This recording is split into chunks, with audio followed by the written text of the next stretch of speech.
wabarakatuh. Perkenalkan, nama saya Marsyanda dengan NIM 2320 238 7023 2036. Program studi Bimbingan Konseling Islam Fakultas Adab dan Dakwah.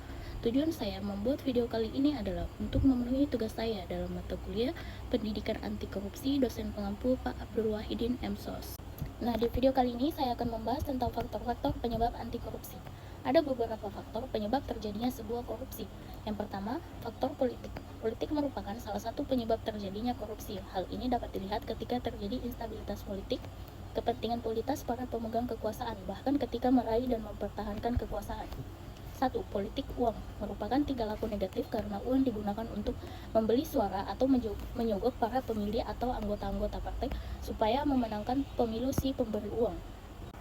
Yang kedua, penyimpangan pemberian kredit atau penarikan pajak pada pengusaha, konjungsi pengusaha dengan pengusaha, kasus-kasus pejabat Bank Indonesia dan Menteri Ekonomi pada rezim lalu, dan pemberian cek melencong yang sering dibicarakan merupakan sederet kasus yang menggambarkan aspek politik yang dapat menyebabkan korupsi.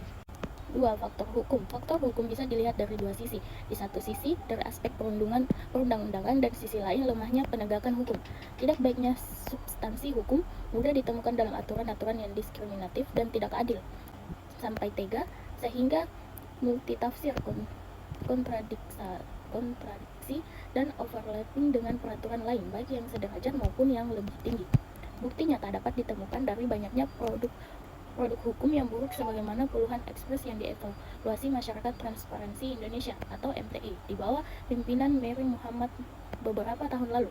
Dari 528 buah kapres yang dihasilkan pada masa pemerintahan Orde Baru, minus 118 buah kapres hasil ratifikasi perjanjian internasional selama periode 5 tahun, yaitu 1993 sampai 1998. Terdapat 79 buah yang oleh MTI dinilai bermasalah. Perbuatan kekuasaan tidak hanya melibatkan kekuasaan politik, melainkan juga kekuatan ekonomi, baik dalam maupun luar negeri. Kondisi ini sangat potensial memicu terjadinya korupsi yang menggurita. 3. Faktor ekonomi. Faktor ekonomi juga merupakan salah satu penyebab terjadinya korupsi. Hal ini dapat dijelaskan dari pendapatan atau gaji yang tidak mencukupi kebutuhan. Pendapat ini tidak mutlak benar karena dalam teori kebutuhan Maslow, sebagaimana dikutip oleh Sulistiantoro, korupsi seharusnya hanya dilakukan oleh orang untuk memenuhi dua kebutuhan yang paling bawah, dan logika lurusnya hanya dilakukan oleh komunitas masyarakat yang pas-pasan yang bertahan hidup. Namun saat ini korupsi dilakukan oleh orang kaya dan berpendidikan tinggi. 4. Faktor organisasi. Organisasi dalam hal ini adalah organisasi dalam arti yang luas, termasuk sistem perorganisasian lingkungan masyarakat. Organisasi yang menjadi korban korupsi atau di mana korupsi terjadi biasanya memberi adil terjadinya korupsi karena membuka peluang atau kesempatan untuk terjadinya korupsi.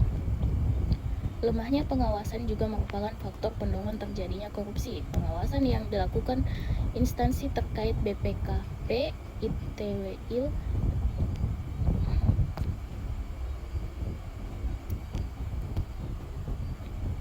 Lemahnya pengawasan juga merupakan faktor pendorong terjadinya korupsi. Pengawasan yang dilakukan instansi terkait BPKB dan lain-lain kurang bisa efektif karena beberapa faktor diantaranya.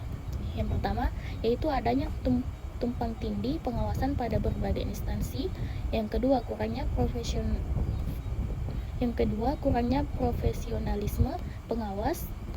Yang ketiga, kurang adanya koordinasi antar pengawas. Yang keempat, kurangnya kepatuhan terhadap etika hukum maupun pemerintahan oleh pengawas sendiri. Masyarakat mau membayar uang semir atau pelicin yang jumlahnya tidak besar dengan senang hati. Misalnya uang mendapatkan surat izin mengemudi, KTP, dan lain-lain. Hal ini tidak berarti bahwa